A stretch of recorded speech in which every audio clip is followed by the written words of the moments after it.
Hello everyone. I talk about S sound. E, believe, believe, speak, speak, English, English, with me. Please speak English with me. E, E, is not last difficult, difficult to speak English. It's not difficult to speak English. And everything, everything is, is, is ready, ready, ready. Everything is ready. And practice, practice makes, makes, makes perfect, perfect. Practice make perfect. Ah, ah, ah. Wonderful, wonderful. Math, math, math, math. If, if, if. Wonderful, wonderful, wonderful. Teacher, teacher. My mother is a wonderful teacher. Uh, uh, perfect, perfect. He speaks English perfect, perfect. He speaks perfect English.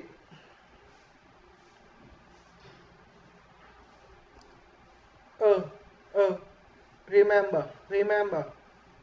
To cold, cold, raw, raw, raw, mad, mad. Remember to call raw mother. Together, together.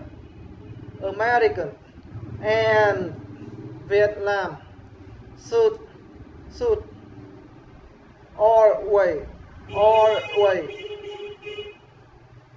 work, work together, together. America, American and Vietnam should work. American and Vietnam should always work together. Sorry, sorry. To, to, bother, bother. You, sorry to bother you. Ah, charming. You have a, a, charming, charming. Smile, smile. You have a charming smile.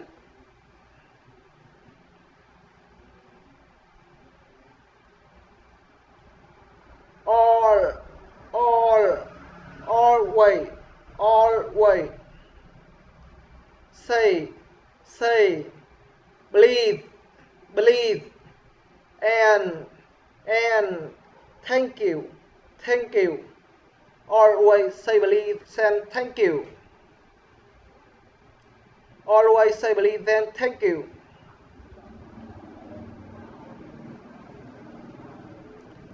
Or, or, important, important. It, important to practice, practice English, English every day, every day, every day. It's important to practice English every day.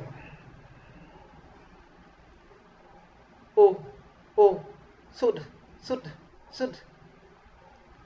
You should, should work, work harder, harder, harder. You should work harder. gu, u, u, food, food, was, the, the, favorite, favorite, food, food. What's your favorite food?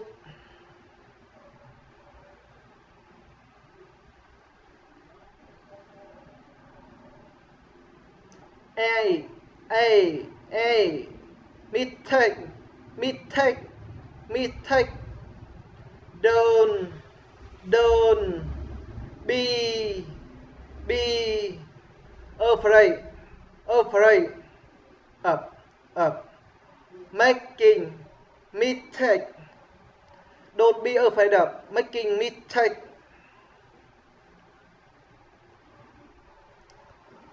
I, time, E, with,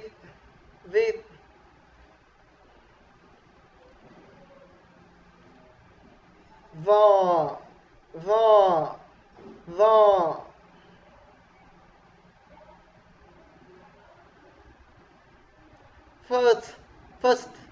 first, time, in, Vietnam. Is it the first time in Vietnam?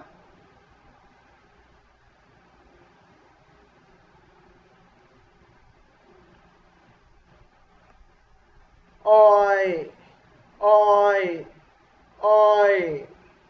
enjoy,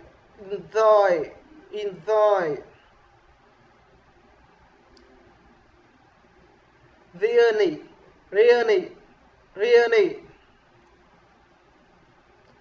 talking,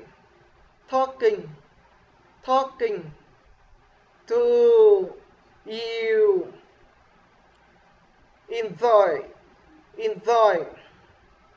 enjoy, talk, enjoy really talking to you.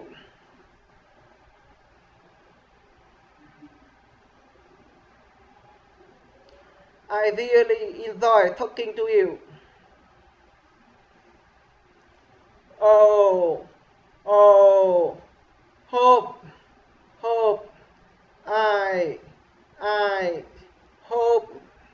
hope to see you.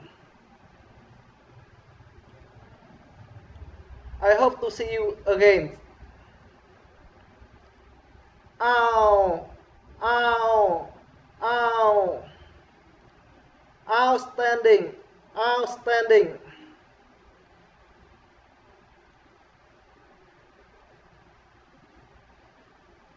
the,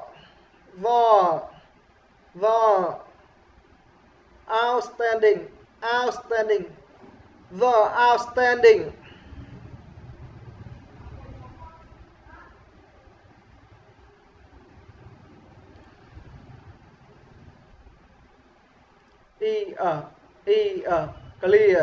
Clear,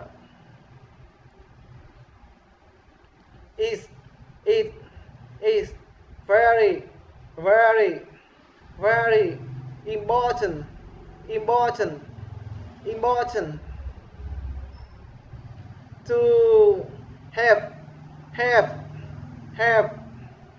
have, clear,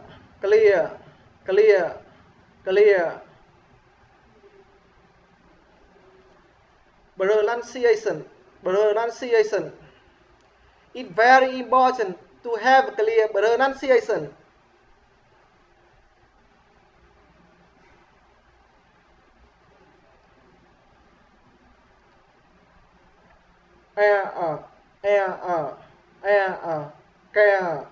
Care,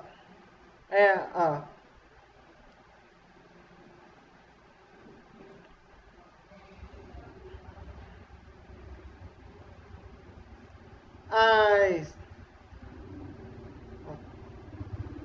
we should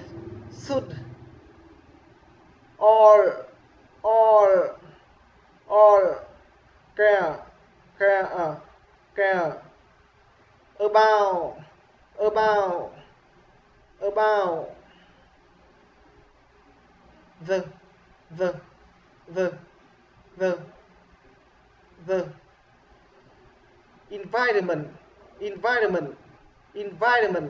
environment we should all care about the environment. We should all care about the environment.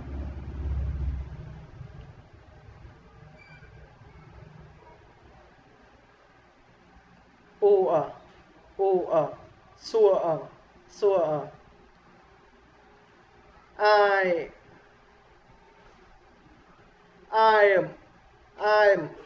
I am sure.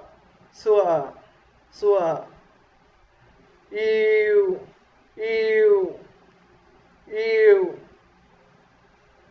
will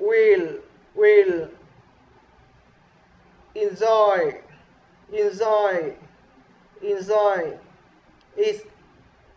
I'm sure you will enjoy it.